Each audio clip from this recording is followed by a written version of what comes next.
America is known as the big brother of the world due to much of America's foreign presence starting in the late 1890s.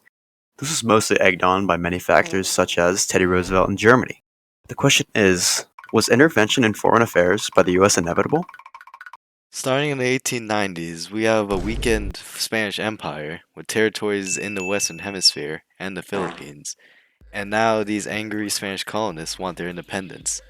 This gives the US an opportunity for more land, and land equals power. With plenty of propaganda such as yellow journalism, songs, and more importantly, the incident with the USS Maine, America declares war and rolls them.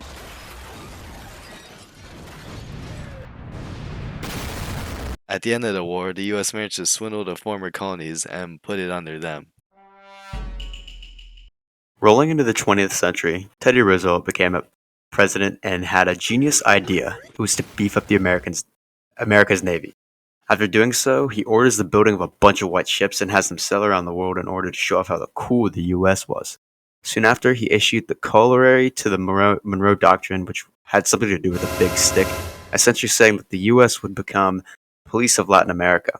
Finally, Teddy Roosevelt went ahead and negotiated peace between two countries twice, once between Russia and Japan, and the other between France and Germany over the control of Morocco. In 1914, World War I kicked off and the US was adamant on remaining neutral, including President Wilson. However, in 1917, Germany made a massive blunder and the Zimmermann telegram was intercepted by the British. This, alongside other actions by Germans, caused Wilson to change his mind about the war.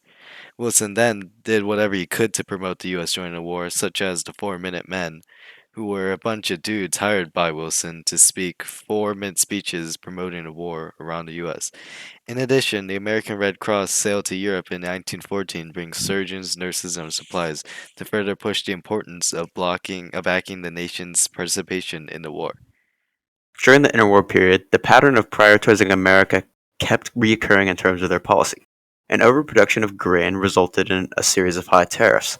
Then, the stock market crashes because investors were stupid and now everyone is poor.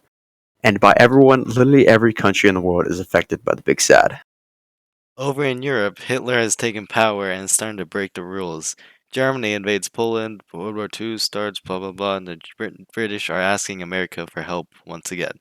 The British and their allies get their butts kicked, and American people still don't want to join the war because FDR was too concerned about America to care. However, FDR slowly grows in concern over World War II, and by 1942, when the Japanese bombed Pearl Harbor, the entirety of the U.S. population fully backed participation in the war. Oh yeah, also atomic bombs are a thing that we have, and once we use them, everyone is looking at the U.S. because no one wants to get friggin' nuked.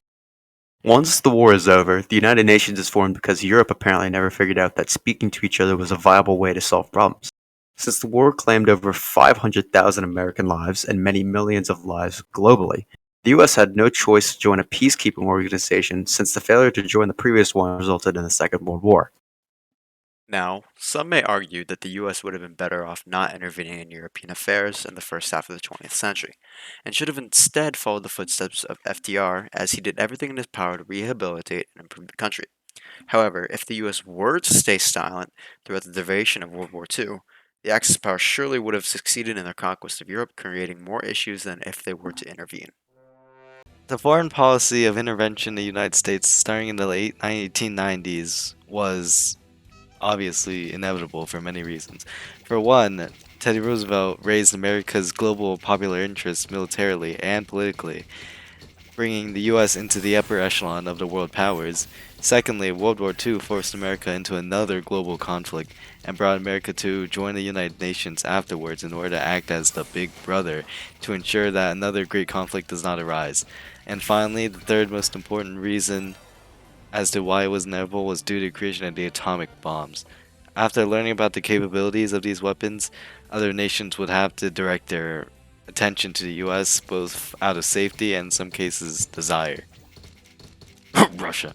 It's been a long day without you, my friend, and I'll see you again.